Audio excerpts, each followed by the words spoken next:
Hello दोस्तों, let's crack it की explainer series में आप लोगों का स्वागत है। एक बहुत ही खुशी का समाचार आप लोगों के सामने है। इंडिया ने कह दिया है कि हम रेटिफाई करेंगे किगाली अमेंडमेंट को, जो कि किए गए थे मॉन्ट्रियल प्रोटोकॉल के अंदर। ठीक है जी।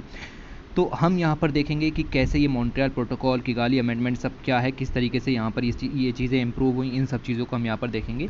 और इंडिया ने इसको रेटिफाई करने के लिए कह दिया है, तो अब इंडिया को क्या करना पड़ेगा कि वो किगाली अमेंडमेंट या फिर मॉन्ट्रियल प्रोटोकॉल के अंदर दिए गए सभी रूल्स को फॉलो कर सके। ओके, ये सब क्या है, HFCs वगैरह, ये सब भी डिस्कस करेंगे कि किस अमेंडमेंट के अंदर क्या काम किया गया था, मॉन्ट्रियल प्रोटोकॉल के अंदर क्या काम किया गया था, उन सब चीज़ों को डिस्कस करेंगे। सिर्फ UPSC PCS के लिए और SSC के छात्र भी देख सकते हो। चलिए आगे बढ़ते हैं। आप यहाँ पर देखें, काम शुरू हुआ एनवायरनमेंट के लिए। आप देखिए तो हमें यहाँ पर समझ में आया कि भाई ओजोन जो हमारी लेयर है वो यहाँ पर क्षति उसको देखने के लिए मिल रही है। तो ओजोन की लेयर यहाँ पर धीरे धीरे ख़त्म हो रही थी। और जब हमने यहाँ पर देखा तो हमने साइन की वियना कन्वेंशन। बहुत सारी कंट्रीज़, लगभग सभी कंट्रीज़ यूनाइटेड नेशंस के यहाँ पर आ गए। उन सभी ने मिलकर के वियना कन्वेंशन यहाँ पर की। 1985 में ये कन्वेंशन यहाँ पर हुई और ये जो कन्वेंशन है ये यहाँ पर फोर्स के अंदर आई 1988 में। ओके, अब ये कन्वेंशन यहाँ 1988 में फोर्स में आई और इस कन्वेंशन के अंदर हमने यहाँ पर कहा कि जो ओजोन लेयर है आपकी, उसके प्रोटेक्शन के लिए हम यहाँ पर वर्क करेंगे। उसके प्रोटेक्शन के लिए वर्क करेंगे तो वियना कन्वेंशन के अंदर आपको देखने के लिए मिलेगा कि मॉन्ट्रियल प्रोटोकॉल्स लॉन्च किए गए। मॉन्ट्रियल प्रोटोकॉल्स आप देखेंगे 1 साल बाद ही लॉन्च कर दिए गए 1989 के अंदर। मॉन्ट्रियल प्रोटोकॉल 1989, डेट याद रखना। अब मॉन्ट्रियल प्रोटोकॉल जब यहाँ पर लॉन्च किए गए तो उसके बाद उसके अंदर किए गए अमेंडमेंट, और ये अमेंडमेंट 2016 में किया गया और इस अमेंडमेंट को यहाँ पर कहा जाता है किगाली अमेंडमेंट। अब ये अमेंडमेंट क्यों किए गए, ये रूल्स क्या हैं, ये सब चीज़ें हम आगे डिस्कस करेंगे। ये एक ब्रीफ आपको अंडरस्टैंडिंग देने के लिए था कि किस तरीके से प्रोसेस चल रही है। ओके, तो इतना आप यहाँ पर याद रखिएगा। सबसे पहले बात करते हैं वियना कन्वेंशन की। वियना कन्वेंशन आप देखिए कि ओजोन लेयर के प्रोटेक्शन के लिए यूनाइटेड नेशंस एनवायरनमेंट प्रोग्राम के अंदर लॉन्च की गई थी। वियना कन्वेंशन आप देखें फोर्स के अंदर आई 1988 में और इसने यहाँ पर सिर्फ इतना कहा कि जो ओजोन डिप्लीटिंग सब्सटेंस हैं उनसे हम अपनी ओजोन लेयर को प्रोटेक्ट करेंगे। अब ये ओजोन डिप्लीटिंग सब्सटेंस कौन से हैं, ये बात आपकी बताई गई वियना कन्वेंशन के अंदर मॉन्ट्रियल प्रोटोकॉल्स में। बात समझ में आपको? तो मॉन्ट्रियल प्रोटोकॉल्स जो कि एक इंटरनेशनल ट्रीटी है that entered into the force, जो कि फोर्स में आई 1989 में। तो ये जो आपको मैं यहाँ पर बता रहा हूँ ना, ये जो चीज़ें यहाँ पर डिस्कस की गई हैं, ये सनें लिखी गई हैं, ठीक है, ये सब याद रखो, ये कॉमन है, इतना याद रखना है आपको। तो मॉन्ट्रियल प्रोटोकॉल यहाँ पर लॉन्च किए गए 1989 के अंदर। सभी यूनाइटेड नेशंस मेंबर नेशंस इसके सिग्नेटरी यहाँ पर हो गए और इसके अंदर बेसिकली आप देखें तो 3 चीज़ों के यूज़ और प्रोडक्शन के ऊपर बैन लगा दिया गया। याद रखना, वेरी वेरी इंपॉर्टेंट, पूछा भी जा चुका है, आगे भी पूछा जाएगा। सबसे पहले हमने क्लोरोफ्लोरोकार्बन्स बैन कर दिए। ठीक है, कि अब हम क्लोरोफ्लोरोकार्बन्स को यूज़ नहीं करेंगे।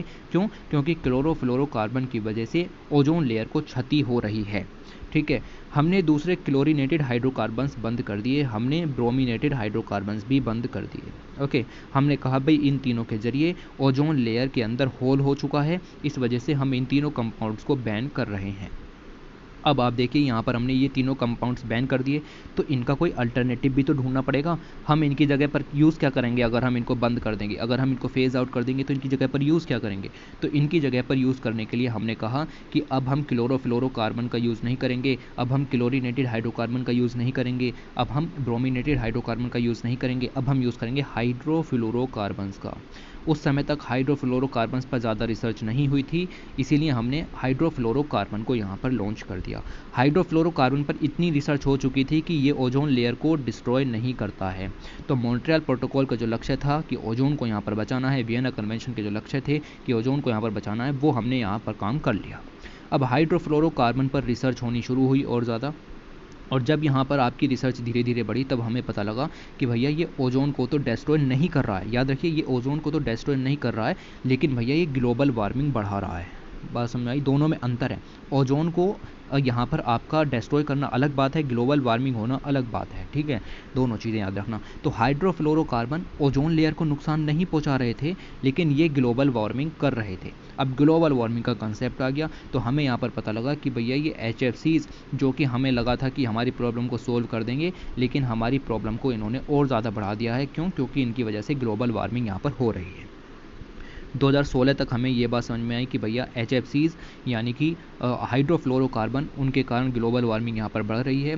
हालांकि ओजोन लेयर को नुकसान नहीं हो रहा है, लेकिन ग्लोबल वार्मिंग बढ़ रही है। इसलिए 2016 में हम सब सामने आए, और सामने आने के बाद आप यहाँ पर देखेंगे कि 2016 में रवांडा के अंदर हम किगाली नाम की जगह पर बैठे और हमने कहा कि मॉन्ट्रियल प्रोटोकॉल जो कि हमने लॉन्च किए थे 1989 के अंदर, अब हम उनके अंदर अमेंडमेंट कर रहे हैं। अमेंडमेंट का नाम दिया गया किगाली अमेंडमेंट, और किगाली अमेंडमेंट के अंदर ये कह दिया गया कि अब हम हाइड्रोफ्लोरोकार्बन को भी ख़त्म करेंगे।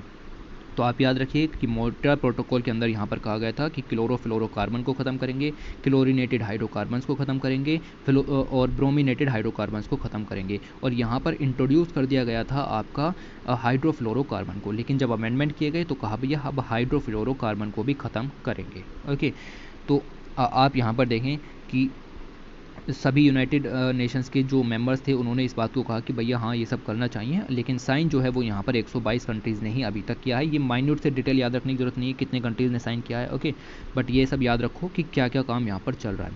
याद रखना कि HFCs को एलिमिनेट करने की बात किगाली अमेंडमेंट के अंदर की गई है।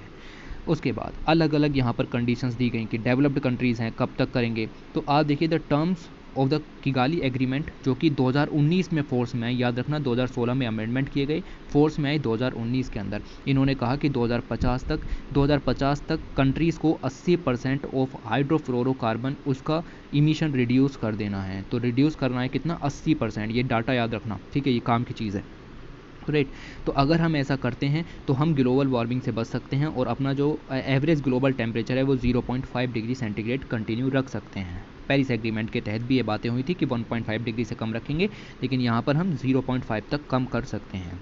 और राइट, तो अलग अलग कंट्रीज़ के लिए मैंने बताया कि डेवलपिंग कंट्रीज़ के लिए अलग तरीके के टारगेट्स दिए गए थे, और आपका जो डेवलप्ड कंट्रीज़ हैं उनके लिए अलग तरीके के टारगेट्स यहाँ पर दिए गए थे। इंडिया से यहाँ पर कहा गया था कि आप यहाँ पर देख सकते हो कि डेवलप्ड कंट्रीज से कहा गया था कि 2019 से आप अपना ये जो रिडक्शन का टारगेट है ये रखोगे, 2019 से आप चीज़ों को ख़त्म करना शुरू कर दोगे। कुछ डेवलपिंग कंट्रीज़ थी जिनसे कहा गया कि 2024 से ये काम करना शुरू करो, और कुछ डेवलपिंग कंट्रीज़ जैसे इंडिया जैसी उनसे कहा गया भी 2028 से शुरू करना, अभी कोई ज़रूरत नहीं है आपको करने की, ठीक है। तो ये चीज़ भी आपको यहाँ पर ध्यान में रखनी है। इंडिया से भी यहाँ पर कहा गया कि 2028 से आप यहाँ पर काम शुरू कर सकते हो, और आपको 85% तक कम कर देने हैं 2024 लेवल से लेकर के 2046 तक, और बाय द 2047। ओके, तो मैं फिर से बता रहा हूँ ये सब डाटा काम का नहीं है, लेकिन ये वाला डाटा आपका काम का है कि मोस्ट ऑफ द कंट्रीज़ 80% तक कम करना है 2050 तक। ओके, ये याद रखना इस चीज़ को। तो ये जो है वो आपको इतना देखने के लिए मिलेगा। The plan also provide financing to the certain countries, ऐसी कंट्रीज़ जिनको फाइनेंस की प्रॉब्लम है like India, Brazil, South Africa, उन सबको यहाँ पर आपकी फाइनेंसिंग भी प्रोवाइड की जाएगी ताकि वो क्लाइमेट फ्रेंडली अल्टरनेटिव्स को ला सके। अब हाइड्रोफ्लोरोकार्बन यहाँ पर बैन हो गए तो उसका भी तो कोई अल्टरनेटिव लाना पड़ेगा, तो उसका अल्टरनेटिव लाने के लिए नई टेक्नोलॉजी चाहिए, और नई टेक्नोलॉजी के लिए पैसा चाहिए। ये आपको इतना याद रखना था और कुछ भी याद नहीं रखना था इसके अंदर से। वियना कन्वेंशन, उसके अंदर आपके मॉन्ट्रियल प्रोटोकॉल, उसके अंदर आपका अमेंडमेंट किया गया जिसको कहा गया किगाली अमेंडमेंट, बात खत्म हुई। Thanks for watching, take care.